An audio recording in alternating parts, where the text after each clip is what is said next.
அஸ்ஸலாமு அலைக்கும். தேங்காய் பால் சேர்த்து பாவக்காய் கிரேவி எப்படி செய்கிறதுன்னு பார்ப்போம். அதுக்கு பாவக்காய் பெரிய பாவக்காய், அது பெரிய பாவக்காய் பார்த்து எடுத்துக்கணும். பெருசாக சின்னது, அதாவது சின்னதுன்னா இன்னும் கொஞ்சம் மிதி பாவக்காய்ன்னு சொல்லுவாங்களா, அது இல்லை.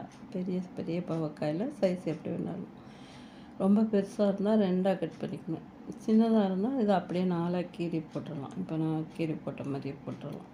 இதை இந்த அளவுக்கு கீறி போட்டு மஞ்சள் தண்ணியில் கொஞ்சம் நேரம் ஊற வச்சிடலாம். ஊற வச்சு அதுக்கப்புறம் தண்ணி சூடு பண்ணி அதில் கொஞ்சமாக உப்பு சேர்த்து இந்த பாவக்காய் சேர்த்து வேக வைக்கணும். நல்லா அதை நம்ம கீரி போட்டிருக்கிறதுனால கொஞ்சம் சீக்கிரமாகவே வெந்துடும், ஓரளவுக்கு வெந்துடும் 10 நிமிஷத்துக்குள்ளே. உப்பு போட்டு மூடியை போட்டு அது கொஞ்சம் வேகட்டும்னு சொல்லி அப்படியே வச்சிடணும். அது வெந்ததுக்கப்புறம் அந்த பாவக்காய் என்ன செய்யணும், அந்த தண்ணியிலேருந்து எடுத்துடணும். எடுத்துட்டு அந்த தண்ணியை கீழே ஊற்றிடலாம். அது கசப்பு தன்மையாக தான் இருக்கும். அதுக்கப்புறம் அந்த எண்ணெய் சூடு பண்ணி ஜீரகத்தை பொரிய விட்டு காஞ்ச மிளகாய் போட்டு, அதுக்கப்புறம் பூண்டை கொஞ்சம் பொடியாக நறுக்கணும். பூண்டு எல்லாம் போட்டு நல்லா வதக்கிட்டு வெங்காயம் பொடியாக நறுக்கி வச்சுருக்கோம். வெங்காயத்தையும் அதில் சேர்த்துடணும். சேர்த்து நல்லா வதக்கிடணும். சின்ன வெங்காயம் பெரிய வெங்காயம் எது வேணாலும் சேர்த்துக்கலாம். இப்போ இது பெரிய வெங்காயம் தான்.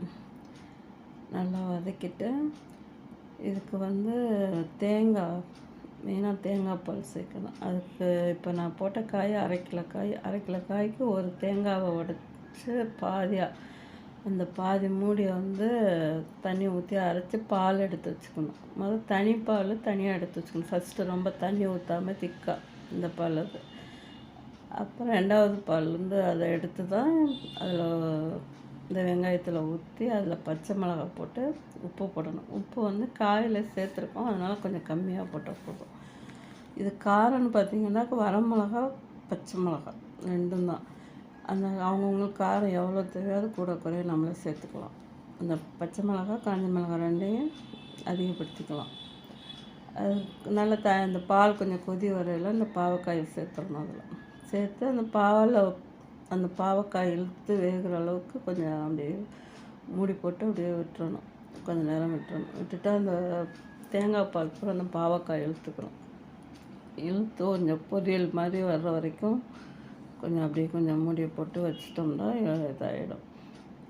கொஞ்சம் நேரம் அதை வெயிட் பண்ணி நம்ம அதுக்கப்புறம் அது கொஞ்சம் ஒரு 10 நிமிஷம்னு வச்சுக்கோங்க ஸ்லோவில். ஆனால் இடையில பார்த்து எண்ணிக்கலாம், இல்லாட்டி பிடிச்சிரும்ல.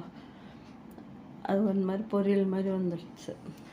இந்த பொரியல் மாதிரி வந்தால் அதுக்கப்புறம் இந்த தேங்காய் பால் ஃபஸ்ட்டு பால் திக்காக எடுத்து வச்சோம்ல, அந்த பாலை மேலாக ஊற்றி ஒரு 2 பெரட்டு விட்டால் போதும். ரொம்ப கொதிக்க வேண்டிய அவசியம் இல்லை. சும்மா 2 பெரட்டு பெரட்டினா போதும். அது தேங்காய் பால் நல்லா இழுத்து வந்ததுக்கு பாவக்காய் நல்லா கசப்பு தன்மை கம்மியாகவும் நல்லா டேஸ்ட்டாக இருக்கும்.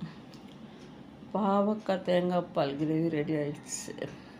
பிடிச்சிருந்தால் கமெண்ட் பண்ணுங்கள், சப்ஸ்கிரைப் பண்ணுங்கள், ஷேர் பண்ணுங்கள். அஸ்ஸலாமு அலைக்கும்.